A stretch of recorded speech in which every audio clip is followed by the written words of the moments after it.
건물 어느 곳에 창을 내더라도 그 창만큼의 세상을 보게 되듯이 우리도 프레임이라는 마음의 창을 통해서 보게 되는 세상만을 볼 뿐이다.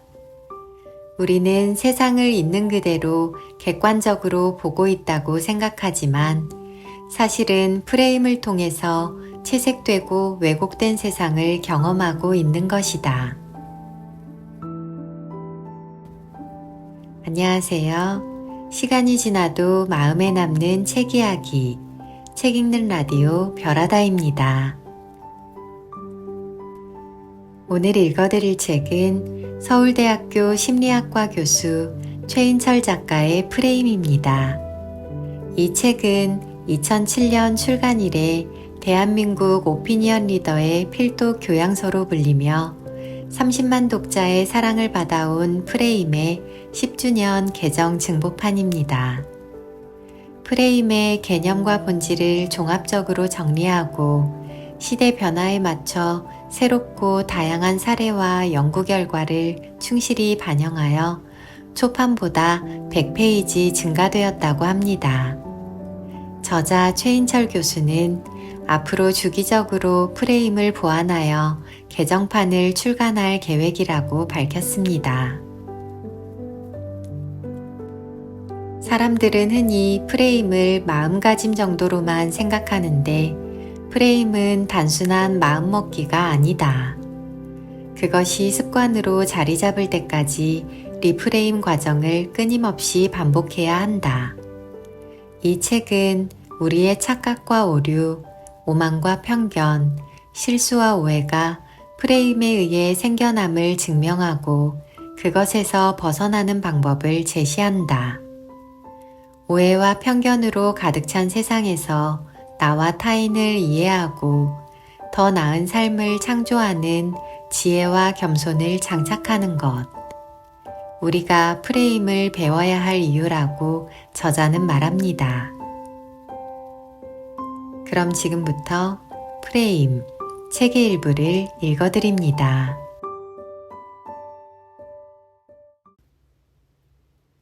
프레임에 관한 프레임. 세상을 보는 마음의 창 프레임.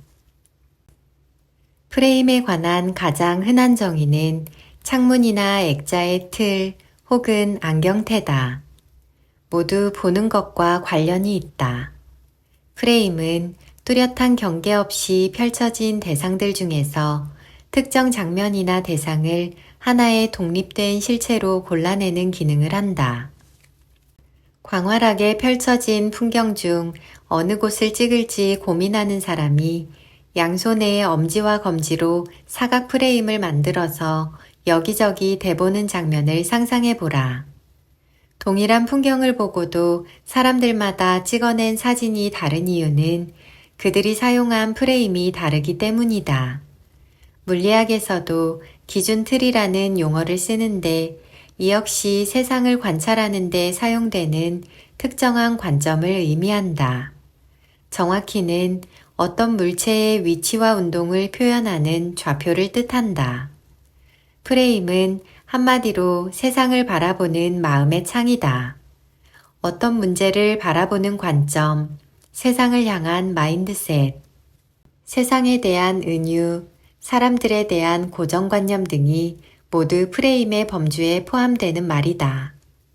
프레임은 특정한 방향으로 세상을 보도록 이끄는 조력자의 역할을 하지만 동시에 우리가 보는 세상을 제한하는 검열관의 역할도 한다.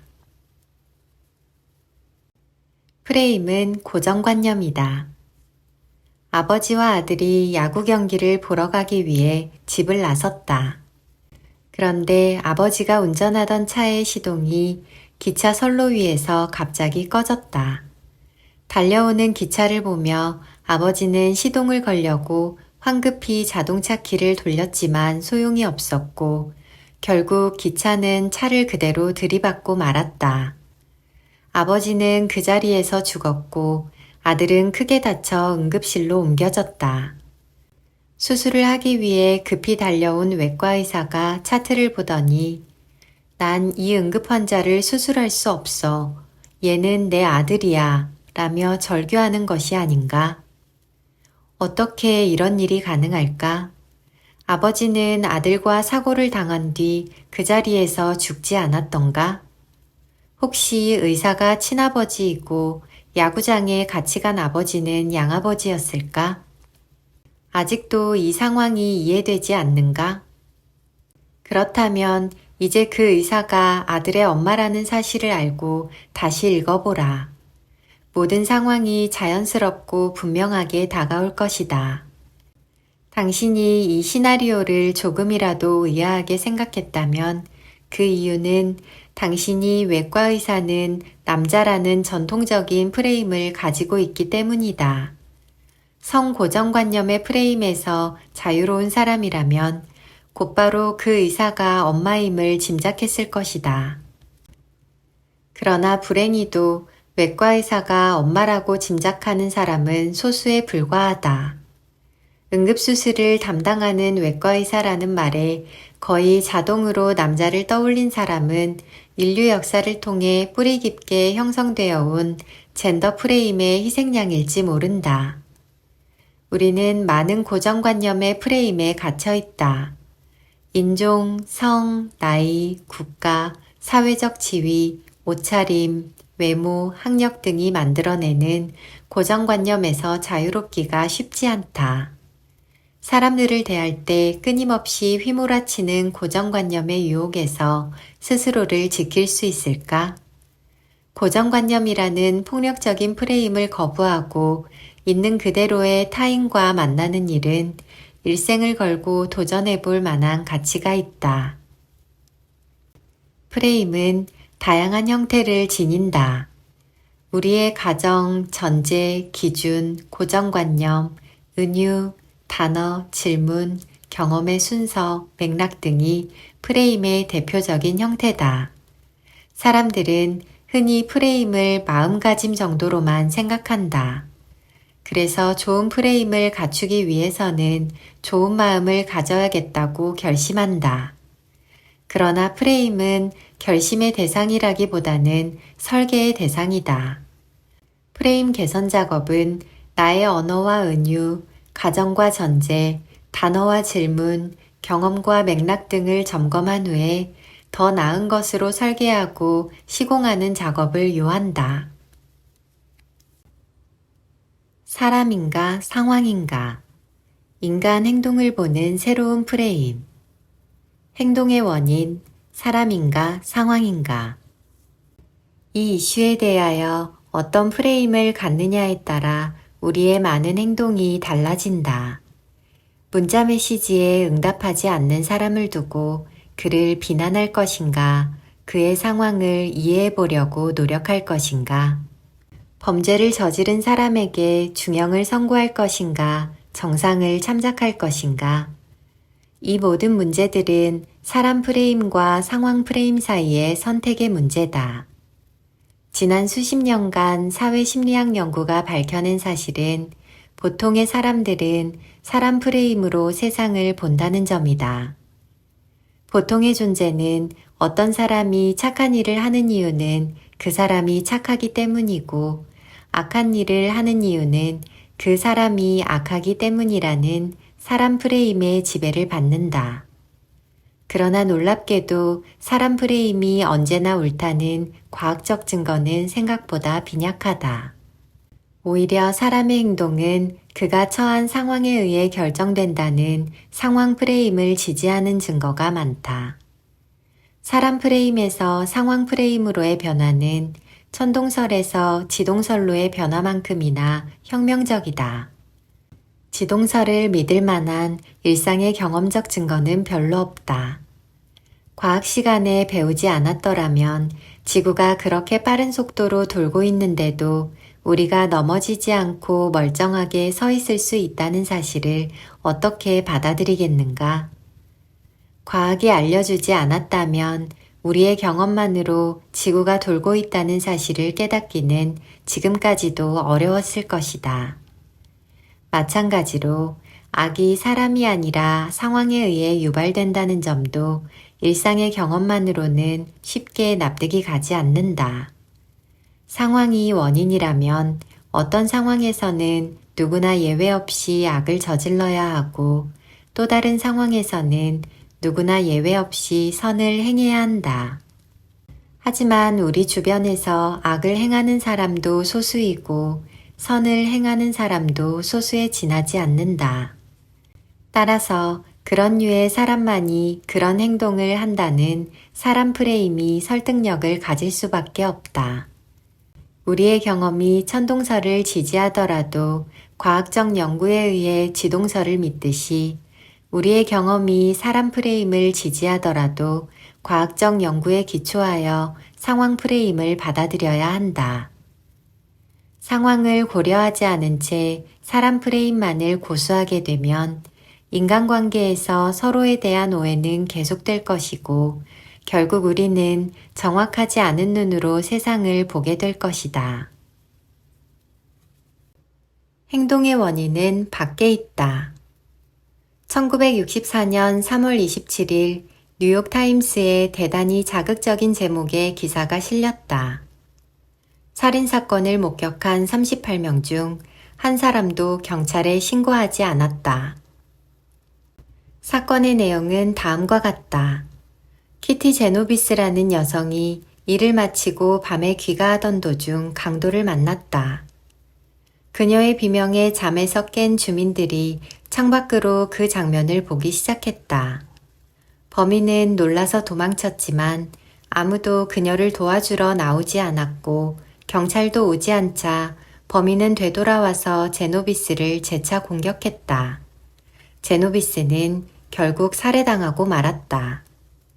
그 기사에는 어떻게 그 많은 목격자들 중에서 단 한 명도 경찰을 부르지 않았는지에 대한 안타까움과 함께 현대사회가 사람들을 회색인간으로 만든다고 개탄하는 분석이 실렸다. 아마 우리 사회에서 유사한 사건이 있었어도 비슷한 분석들이 쏟아져 나왔을 것이다. 이때 몇 명의 심리학자들이 전혀 다른 프레임으로 이 사건을 분석하기 시작했다. 심리학자들이 주목한 것은 목격자들의 인간성 상실이 아니라 목격자들이 많았다는 상황 그 자체였다. 목격자들이 많았다는 점은 주민들이 자기만 범행을 목격하고 있는 것이 아니라 다른 사람들도 그 장면을 보고 있다고 인식하였음을 의미한다. 바로 그 점이었다.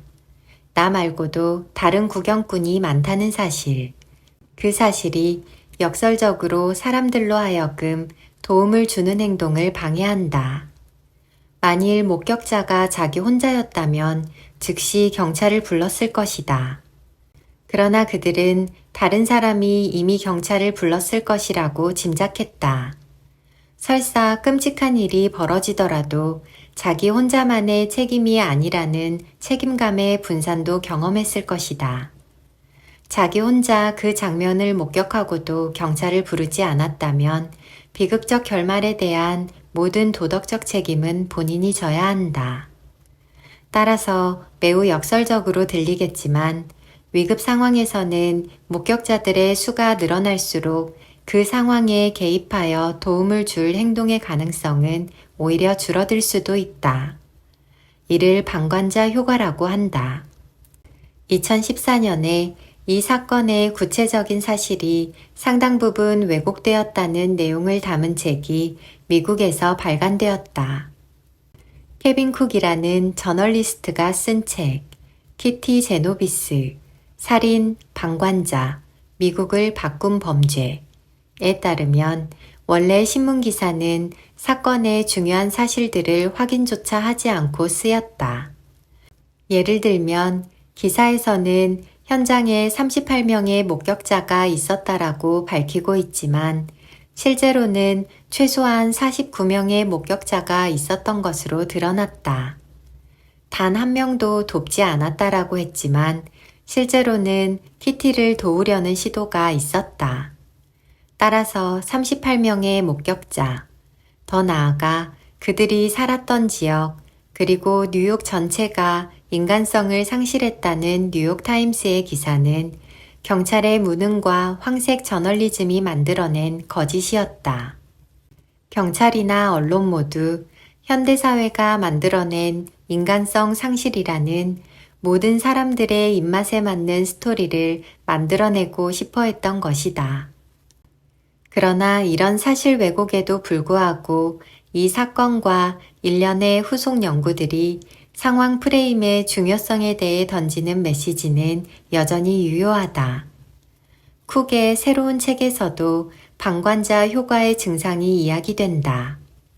예를 들어 키티의 피습을 목격한 사람들이 즉각적으로 경찰에 알리기보다는 서로에게 그 일을 떠넘김으로써 골든타임을 놓쳤고 결국 키티를 살릴 수 있는 시간을 낭비하고 말았다고 적고 있다.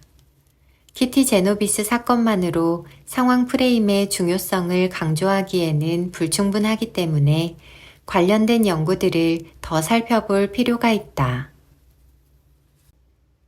내가 상황이다의 프레임. 인간 행동을 정확히 이해하기 위해서는 사람 프레임과 상황 프레임을 균형 있게 사용할 필요가 있다. 사람 프레임의 남용은 상황의 힘에 대한 무지를 낳는다. 이는 불필요하게 서로를 비난하거나 개인의 책임을 과도하게 묻는 실수를 범하게 만든다. 시스템을 통한 문제의 개선보다는 소수의 문제적 인간들을 처벌하는 선에서 해결책을 찾는다. 반면에 사람의 힘에 대한 깊은 통찰 없이 상황 프레임을 남용하게 되면 인간을 수동적 존재로 보게 되고 문제의 개선이 전적으로 개인의 외부에 있다는 운명론적 시각을 갖기 쉽다. 그러므로 두 프레임 중 어느 쪽으로도 치우치지 않는 균형이 필요하다. 아쉽게도 심리학 연구들은 사람들이 상황 프레임보다는 사람 프레임에 지나치게 의존하고 있음을 보여준다. 이에 상황 프레임의 중요성을 5장 전체를 할애하여 자세히 소개했다. 상황 프레임으로 세상을 보는 습관을 갖게 되면 우리의 생각과 감정, 행동에 미치는 주변 상황의 힘, 특히 타인의 힘에 대해 민감하게 반응하는 촉을 갖게 된다. 더 나아가 타인을 즉각적으로 비난하기보다는 그렇게밖에 행동할 수 없었던 상황을 찾아보려 노력하게 되므로 조금 더 관대해진다. 한마디로 지혜로워지는 것이다. 그러나 상황 프레임이 인도하는 지혜의 끝은 나 자신이 타인에게는 상황이다라는 인식을 갖는 것이다. 다른 사람의 행동이 그 사람의 내면이 아니라 바로 나라는 상황 때문에 기인한다는 깨달음. 그것이 지혜와 인격의 핵심이다. 수영장이 가르쳐준 교훈. 수영이 주는 행복에 한참 빠져서 아침 저녁 2번씩 학교 체육관에서 수영을 하던 시절의 에피소드다. 지도교수의 수영에 대한 사랑은 이윽고 대학원생들을 수영장으로 이끌었다. 대학원생들 중 한 명은 급기야 바다 수영을 즐길 정도로 수영에 빠졌다. 어느 날 우리는 자존심을 걸고 시합을 하기로 했다. 25m 길이의 수영장을 30회 왕복하는 시합에서 나는 보기 좋게 지고 말았다. 민망하기도 하고 자존심도 상해서 수영하는 내내 네가 신경 쓰여서 오버페이스를 한 것 같다 라는 말을 건넸을 때 그 학생이 건넨 말 한마디가 연구자로서의 내 삶과 자연인으로서의 내 삶 모두를 크게 바꾸어 놓았다. 저도 교수님 때문에 힘들었습니다. 시합 내내 나는 옆레인에서 수영하고 있는 제자의 모습이 눈에 들어와서 힘들었다. 팔의 각도가 너무 완만하지는 않는지, 물방울이 너무 많이 튀지는 않는지 등 평소라면 하지 않았을 법한 불필요한 신경을 쓰느라 결과적으로 오버페이스를 해서 지고 말았다. 그런데 그 학생도 바로 그 이유 때문에 힘들었다고 말했다. 그 학생도 자신의 옆레인에서 수영하고 있는 나 때문에 신경이 많이 쓰였던 것이다. 더욱이 나는 그의 지도교수가 아닌가. 나에게 그 학생이 상황이었던 것처럼 그 학생에게는 내가 상황이었던 셈이다. 나는 내게 영향을 주고 있는 상황만 인식하고 있었을 뿐, 내가 그 학생에게 상황으로 작동하고 있다는 사실은 전혀 인식하지 못했다. 그날의 깨달음은 이후 일련의 연구들로 이어졌다. 덕분에 즐거웠습니다. 제 덕분에 즐거우셨죠? 지금은 미국 일리노이 대학교에 재직하고 있는 구민경 교수가 지도 학생이었을 때다. 우리는 사람들이 상대방이 자신에게 미치는 영향력보다 자신이 상대방에게 미치는 영향력을 더 약하게 평가할 것이라는 가설을 검증해 보기로 했다. 수영장 경험을 실험실로 옮긴 셈이다. 이를 위해 우리는 실험 참여자들에게 친한 친구 한 명을 떠올리게 했다. 그리고 그 친구가 자신의 취미, 선호, 가치관, 인생 전반에 미치는 영향력을 평가하게 했다. 동시에 자신이 그 친구의 취미, 선호, 가치관, 인생 전반에 미치는 영향력을 평가했다. 결과는 우리가 예상한 것보다 훨씬 더 흥미로웠다. 눈에 쉽게 보이는 속성들, 예를 들면 선호에 대한 영향력에서는 친구가 자신에게 미치는 영향력과 자신이 친구에게 미치는 영향력을 동일하게 평가하였다. 친구한테 영향을 받아 내가 새롭게 좋아하게 된 음악이나 영화가 눈에 쉽게 띄듯이 나한테 영향을 받아 친구가 새롭게 즐기게 된 음악이나 영화도 내 눈에 쉽게 띄기 때문이다. 그러나 가치관처럼 눈에 쉽게 보이지 않는 영역에 이르자 결과는 전혀 다르게 나타났다. 우리의 가설대로 친구가 자신의 가치관이나 인생관에 미친 영향력은 대단하지만 자신이 친구의 인생관이나 가치관에 미치는 영향력은 크지 않다고 지각하는 것으로 나타났다. 친구 때문에 나의 내면에서 일어나는 변화들은 그것이 아무리 은밀하고 사적일지라도 나는 잘 알고 있다. 그러나 나는 친구의 내면을 들여다볼 수 없기 때문에 나 때문에 일어나는 친구 내면의 변화를 알 수 없다. 따라서 우리는 우리에게 영향력을 행사하고 있는 친구의 힘은 인식하면서도 우리가 친구에게 영향을 주고 있다는 점은 간과하게 되는 것이다. 내 인생에 힘이 되어준 너의 한마디란 말은 있어도 너의 인생에 힘이 되어준 나의 한마디는 없다. 우리가 겸손하기 때문이 아니라 나의 영향력은 좀처럼 보이지 않기 때문이다. 여행길에 처음 만난 사람과 헤어지면서 덕분에 즐거웠습니다 라고 말하는 건 흔해도 제 덕분에 즐거우셨죠 라고는 묻지 않는다. 건방지게 보일까봐 두려워서가 아니라 미처 그 생각을 못하는 것이다. 마찬가지로 구걸하는 사람을 그냥 지나치는 사람을 보고 저렇게 살지 말아야지 라고 생각하지만 그렇게 지나치는 나를 보고 누군가 저렇게 살지 말아야지 라는 교훈을 얻었으리라고는 생각하지 못한다.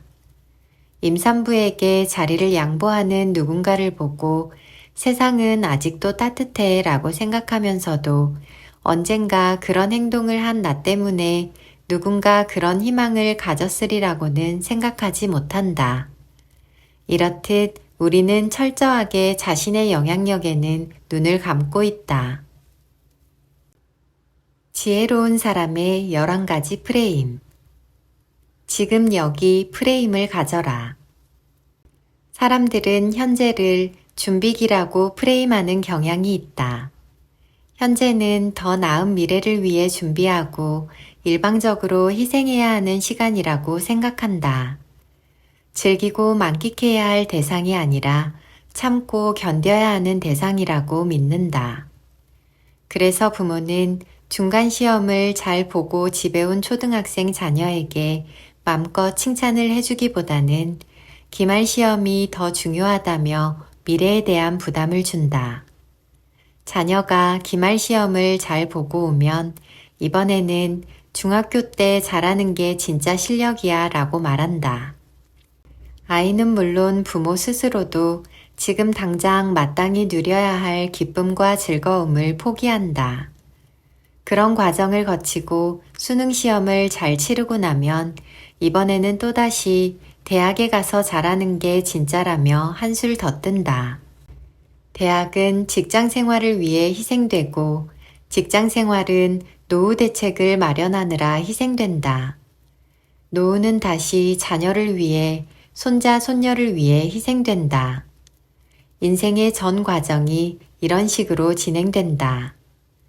행복으로 가는 길은 지금 순간을 충분히 즐기고 감사하는 것으로부터 비롯된다. 심리학 연구에 따르면 행복한 사람들은 자신의 생일이나 가족, 친구들의 생일을 챙기고 적극적으로 축하하고 누리는 사람들이라고 한다. 영어의 savoring이라는 말은 현재 순간을 포착해서 마음껏 즐기는 행위를 의미한다. 우리에게 필요한 프레임은 준비기로서 희생하는 현재가 아니라 세이버링의 대상으로서의 현재다. 한 끼 대충 때우자는 식으로 지금 이 순간의 소중한 한 끼 식사를 아무렇게나 홀대하지 말고 그 음식 속에 들어간 재료의 맛을 하나하나 음미해보라. 축하할 일이나 축하해줄 일이 있으면 주변 사람들에게 알려서 마음껏 축하받고 축하를 해줘라. 지금 여기의 프레임으로 현재의 순간을 충분히 즐겨라.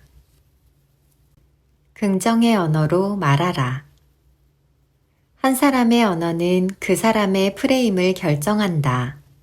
따라서 프레임을 바꾸기 위해서 꼭 필요한 일은 언어를 바꿔나가는 것이다.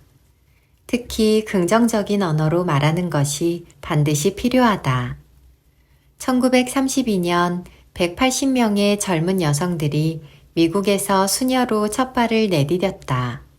그 감격적인 순간에 그들에게 자신의 삶을 소개하는 간증문을 쓰도록 했다. 180명의 수녀들이 쓴 간증문은 70여 년이 지난 후에 학자들의 손에 넘겨졌고 연구자들은 간증문에 쓰인 단어와 문장을 분석하여 각 간증문에 얼마나 긍정적인 정서가 표현되어 있는지를 측정했다. 어떤 수녀들은 매우 행복한 또는 정말 기쁨과 같은 단어들을 자주 사용했지만 또 다른 수녀들은 자신이 얼마나 행복하고 기쁜지를 말로 잘 표현하지 않았다.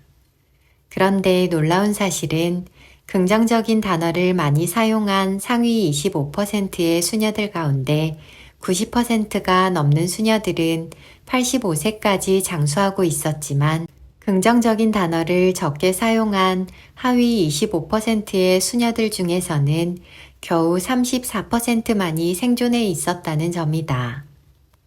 매일 사용하는 단어 속에 우리가 얼마나 오래 살 수 있는지에 대한 정보까지 담겨 있다. 그러니 감사, 감동, 기쁨, 설렘, 만족 이런 단어들이 우리 삶 속에 나아가 우리 아이들의 말 속에서 넘쳐나도록 만들 필요가 있다. 반대로 다 먹고 살자고 하는 거 아니겠어? 또는 좋은 게 좋은 거 아니겠어? 라는 표현이나 대충, 아무거나 등의 단어들은 하루라도 빨리 사전에서 지워버려야 한다.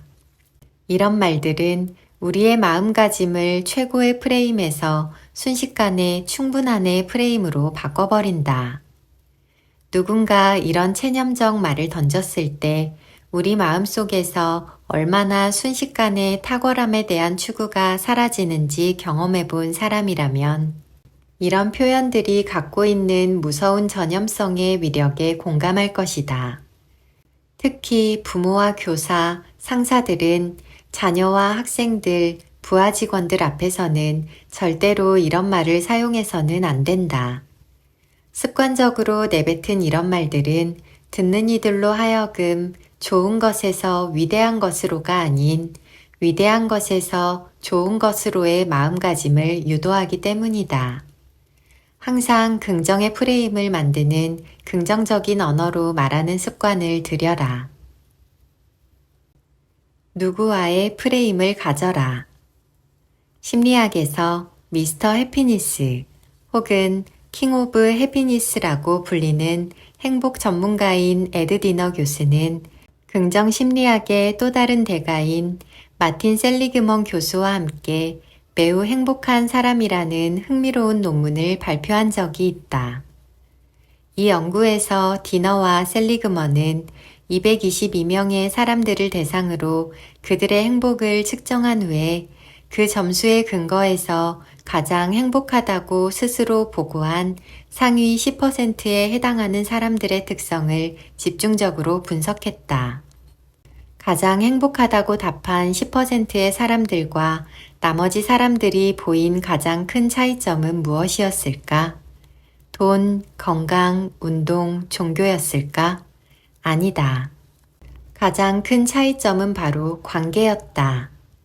최고로 행복한 사람들은 그렇지 않은 사람들에 비해 혼자 있는 시간이 적었고 사람들을 만나고 관계를 유지하는 데 많은 시간을 할애하고 있었다. 그들은 늘 다른 사람과 함께 있을 정도로 관계가 풍성했으며 친구들 사이에서도 인간관계가 매우 좋은 것으로 평가되었다.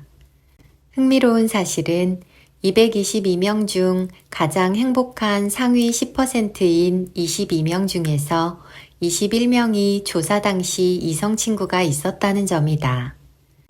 요즘 우리 사회에는 어디서 살 것인가의 프레임이 광풍처럼 몰아치고 있다. 어디서 살고, 어디서 쇼핑하고, 어디서 식사할 것인가라는 장소의 프레임이 한국인들의 삶을 지배하고 있다고 해도 과언이 아니다. 그러나 많은 심리학 연구들은 행복은 어디서의 문제가 아니라 누구와의 문제임을 분명하게 밝혀주고 있다. 탁월한 성취를 이룬 사람들, 커다란 역경을 이겨낸 사람들, 자기 삶에 만족을 누리는 사람들, 이들에게는 거의 예외 없이 누군가가 있었다.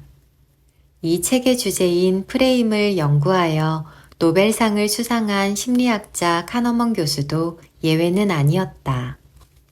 그는 박사 이후 연구과정 기간에 평생의 친구이자 동료인 트버스키를 만나게 된다.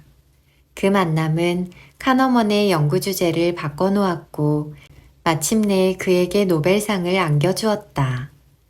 더 나아가 심리학과 경제학의 새로운 학문적 지평을 열었다. 아직도 내 지도 교수의 눈물을 잊을 수 없다. 트버스키 교수가 암으로 세상을 떠나자 그를 추모하는 학술대회가 미국 스탠퍼드 대학교에서 개최되었다. 각 학문 분야에서 그의 업적을 평가하는 발표가 이루어졌고 심리학계 내에서는 나의 지도 교수이자 생각의 지도 저자인 리처드 니스벳 교수가 발표를 하게 되어 있었다. 니스벳 교수는 본 발표를 며칠 앞두고 나를 비롯한 다른 학생들과 교수들 앞에서 리허설을 했다. 연습 도중 그는 자신이 어떻게 카너먼과 트버스키 교수를 만나게 되었으며 그 만남이 자신과 심리학에 어떤 영향을 끼쳤는지를 회고하는 대목에서 왈칵 울음을 쏟고 말았다. 고인의 죽음에 대한 동료학자로서의 깊은 슬픔과 아쉬움, 그의 학문적 영향에 대한 진심 어린 감사와 존경이 어우러진 눈물이었다. 그 모습을 지켜보던 나는 언제나 냉철하기만 했던, 그리고 그 자신이 이미 세계적 대가였던 텍사스 출신의 이 전형적인 백인 지도교수의 눈물을 통해 인생을 바꾸게 한 만남의 위력을 실감할 수 있었다. 세월이 흐른 지금도 그때의 감동이 밀려와 종종 내게 그런 눈물을 흘리게 할 동료와 친구가 있는지, 혹 나의 죽음 앞에서 그런 눈물을 흘려줄 동료와 제자가 있는지, 내게도 그런 존재들이 있으면 좋겠다는 생각으로 살고 있다. 어떤 사람은 옆에서 보고 있기만 해도 영감이 느껴진다. 그런 사람과 있으면 완벽의 경지에 도달하고픈 충동과 치열한 삶의 욕구가 나도 모르게 생겨난다. 어떤 사람은 함께 있기만 해도 즐겁고 유쾌하다. 그런 사람과 있으면 왠지 안심이 된다. 어떤 생을 살든 주변에 이런 사람이 한 명쯤은 있어야 하지 않을까 싶다. 연구에 의하면 배우자가 사망한 후 일주일 이내에 남은 배우자가 죽을 확률은 그렇지 않은 경우보다 2배나 높다. 골수이식 수술을 받은 후에 생존할 확률은 친밀한 관계를 통한 사회적 지지가 있는 경우가 그렇지 않은 경우보다 2배 이상 높다. 심장마비가 온 후에 6개월 이내에 다시 심장마비가 올 확률은 혼자 사는 사람일 때 2배 정도 높다고 한다. 관계가 우리 삶에 미치는 영향이 그만큼 크다는 얘기다. 우리 삶에서 정말 중요한 건 어디서의 문제가 아니라 누구와의 문제다.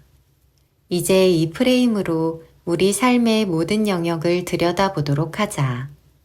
어디서의 문제로 주눅드는 시시한 삶은 미련 없이 버려라. 내게 위안과 용기, 힘을 주는 존재, 내가 전적으로 믿고 의지할 수 있는 사람들과의 좋은 관계가 행복한 인생의 지표이자 목적일 수 있다.